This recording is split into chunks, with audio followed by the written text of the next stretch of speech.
Welcome to That Raw Life. This is our family's YouTube channel, and today I'm going to do a sublimation design tutorial. I'm going to show you guys how I customize the messy bun. Okay, now we'll get started. First thing I want to mention is that I am working in Silhouette Studio. I can't tell you how to do this in any other program, but I can in Silhouette Studio. So we're going to get started. The first thing I do is I grab everything that I need. And so I got this JPEG file. This is the messy bun. And because it's getting close to football season, I figured we would do a football themed. I'm going to put this football pattern is going to go in the bandana. And then at the bottom of this football image, it's textured. It looks like a real football, so I'm going to put that in the shades. Just something kind of simple.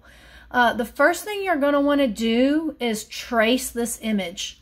So I'm going to go over here to my trace panel.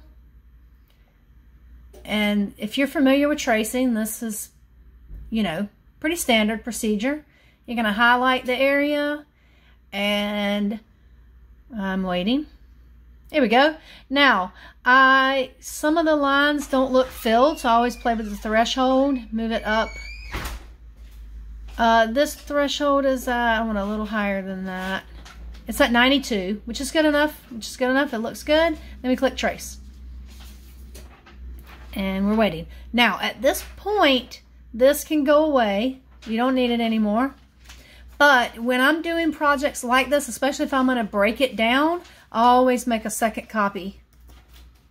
Oh, I did that on the keyboard. But you hit Control, hold down Control and hit your arrow, and it'll left or right arrow or up or down, and it'll make it'll duplicate it. So now I have two that I'm going to work with. This one is the one that we're going to fill. This one we're going to fill the bandana, I'm going to fill the shades, and we'll play with that one in just a minute. This one we're going to break apart. I'm going to remove everything except the bandana and the lenses. And I'm also going to remove these parts of the bandana that kind of look like shading, and I'll show you why later on. So to remove all the pieces, I'm going to right-click, release compound path, and that's going to break it apart into all the little pieces. Now, at this point, I personally would zoom in. That way I can see a lot better. There we go. I would zoom in because you're going to have to get rid of small pieces like this one and this one. Now I'm going to do all of that off camera. Actually, it's already pulled apart to the left. But anyway, you're going to have to remove. And what I do, make sure you get all the little pieces. What I do is highlight and see, you can see little tiny pieces. So if I get rid of a bunch of this, if I delete that, and then there's little red pieces that are hard to see, if you take your cursor and highlight it, the little boxes will show up, like right here, and it'll show you those little pieces you need to get rid of. So this is what you would do, is remove all the pieces. And what you would have remaining when you're done looks like this right here. So give me just 1 second. Now we're ready to do the fun part. So I'm going to show you why I wanted you guys to make another copy. This is the one you're going to fill. So I'm going to go over here and go to my color fill panel. And I'm going to fill this image with black because that's our outline. The messy bun shades, they're black. And if you notice, and then we fill in the bandana and fill in the shades. You don't have to, but I like to change the line color. It's not really necessary because the lines aren't going to print, but it looks a lot cleaner. Now, what we're going to do is go take this football pattern and put it by the bandana. Move these shades out of the way. Move these shades. I'm going to deal with those in a minute. So what I'm going to do is take the bandana and make sure it is behind the footballs. The football image. Make sure it's behind the bandana and make sure it is big enough to cover. You just play with it. There we go.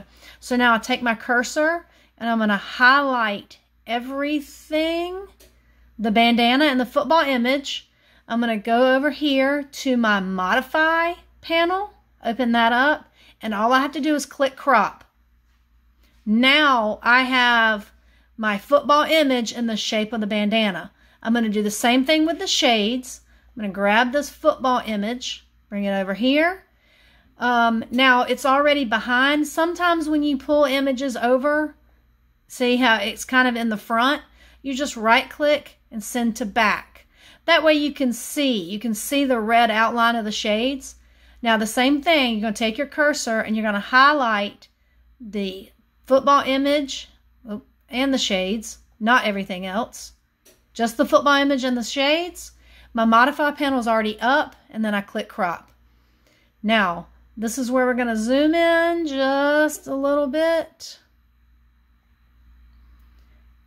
Okay, now we take these shades and you move them over to our image, and now we can play with it.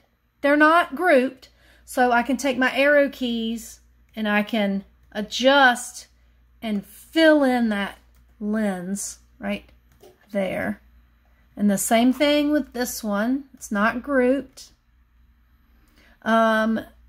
You see there's a little bit of white showing up. Normally what I would do is take this arrow and make it a little bit bigger. That was a fail. There we go. Up. Forgive me. There we go. Ugh. You get what I'm trying to say. It's not there. There. That's better.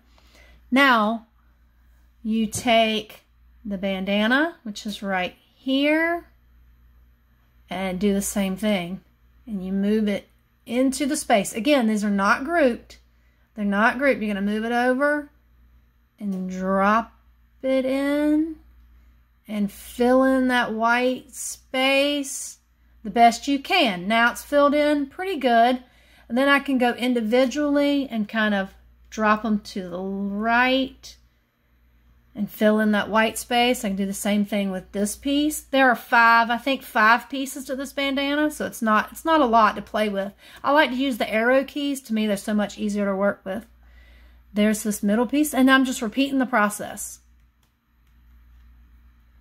And now one more trick I'm going to show you on Silhouette Studio. Now we're going to pretend this is done. I'm going to back up.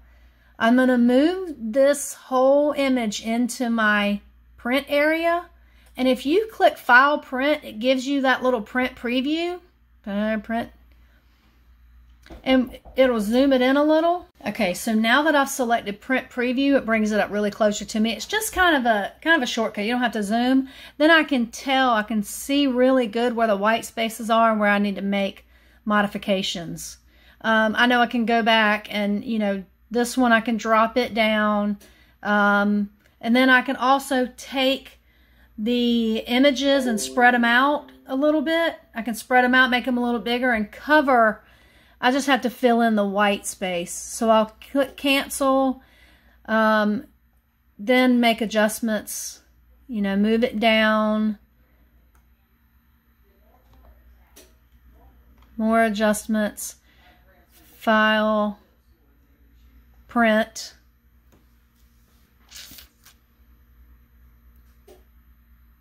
And then obviously I'll have to make more adjustments, but you can play with it. Take your arrows, take your directional arrows, and make these images a little bit bigger, covering those white space a little bit. Once you're done with that, you're good to go.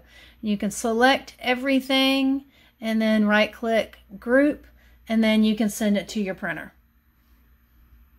I hope y'all guys enjoyed this tutorial. I hope it was helpful. Let me know if you have any questions in the comments. Don't forget to like and subscribe, and I'll see you in the next one. Thanks.